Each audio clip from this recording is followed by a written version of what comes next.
Assalamualaikum warahmatullahi wabarakatuh. Salam bahagia untuk kita semua. Saya Maulana Hasanuddin. Di hari yang cerah ini saya akan menyampaikan materi saya mengenai etika pergaulan untuk Bapak Ibu sekalian. Pergaulan pada setiap individu manusia adalah merupakan bagian dari tuntutan kehidupan manusia yang tidak bisa dihindari dalam masyarakat, dari kelompok kecil sampai dengan kelompok yang lebih luas. Pergaulan manusia itu sendiri berkembang seiring dengan kemajuan budaya, ilmu, pengetahuan, dan teknologi yang terus berkembang secara dinamis sesuai perubahan zaman. Etika berkaitan dengan moral atau mores, sedangkan etiket adalah berkaitan dengan nilai sopan santun, tata krama dalam pergaulan formal. Persamaannya adalah mengenai perilaku manusia secara normatif yang etis, artinya memberikan pedoman atau norma-norma tertentu, yaitu bagaimana seharusnya seorang itu melakukan perbuatan dan tidak melakukan sesuatu perbuatan. Dalam pergaulan hidup bermasyarakat, bernegara, hingga pergaulan hidup tingkat internasional, diperlakukan suatu sistem yang mengatur bagaimana seharusnya manusia bergaul. Sistem pengaturan pergaulan tersebut menjadi saling menghormati dan dikenal dengan sebutan sopan santun, tata krama, protokoler, dan lain-lain.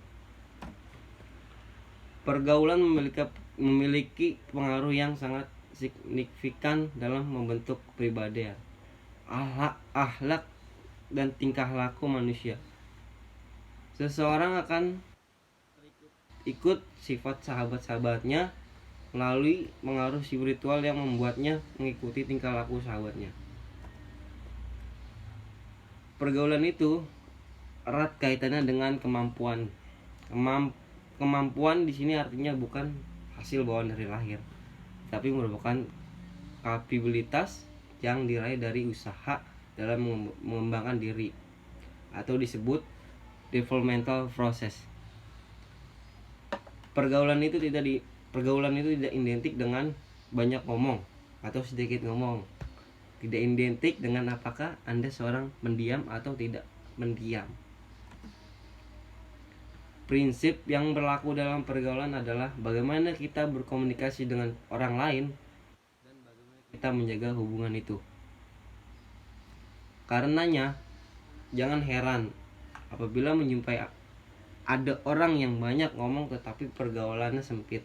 Dan jangan heran pula bila melihat ada orang yang sedikit ngomong tetapi pergaulannya luas. Sayangkan.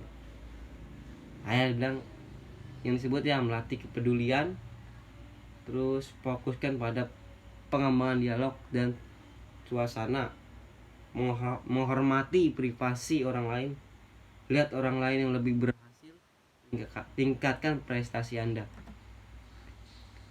Kepedulian itu bentuknya bermacam-macam, dari mulai yang paling ringan bisa kita lakukan sampai ke yang paling berat. Ini misalnya adalah showing interest, yang artinya menunjukkan ketertarikan pada kehidupan orang lain. Bisa diajak berbicara tentang apa yang penting menurut orang lain, memberikan alasan pada orang lain bahwa Anda tidak berada di pulau yang berbeda dengan mereka, dan seterusnya. Di sini berarti Anda perlu meningkatkan wawasan yang terkait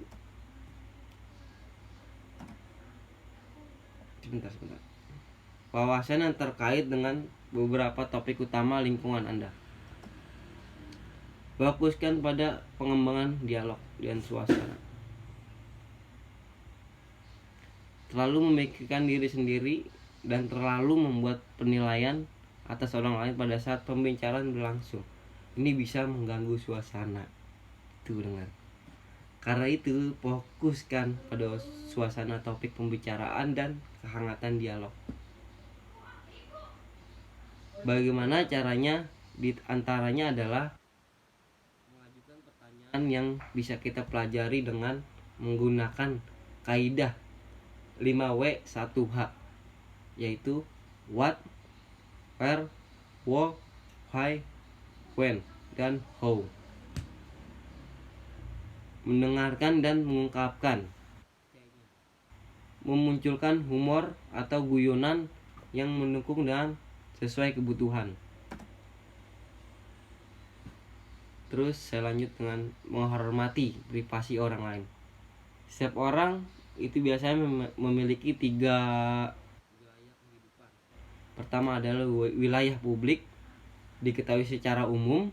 Misalnya pertama adalah wilayah secara umum, misalnya tinggal di mana, sekolah di mana, dan lain sebagainya. Kedua, wilayah privat, diketahui hanya oleh orang yang dekat, pacarnya siapa, musuhnya siapa, dan lain sebagainya. Dan ketiga adalah wilayah pribadi, tidak ingin diketahui oleh siapapun kecuali dirinya atau suami istrinya.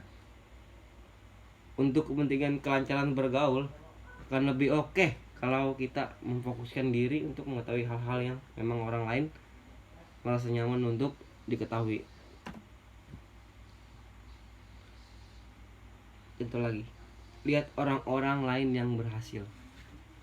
Mereka yang telah berhasil menjaga hubungan dengan sampai bertahun-tahun umumnya sudah memiliki kematangan emosi yang lebih bagus.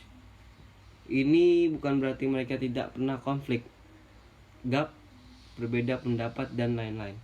Tetapi karena mereka sudah tahu bagaimana bermain-main dengan emosi. Tuh, camkan. Karena itu adalah hal-hal yang ditanggapi dengan diam. Karena diam, dengan bicara, dengan ketawa, dengan biasa-biasa, dan dengan humor dan lain-lain.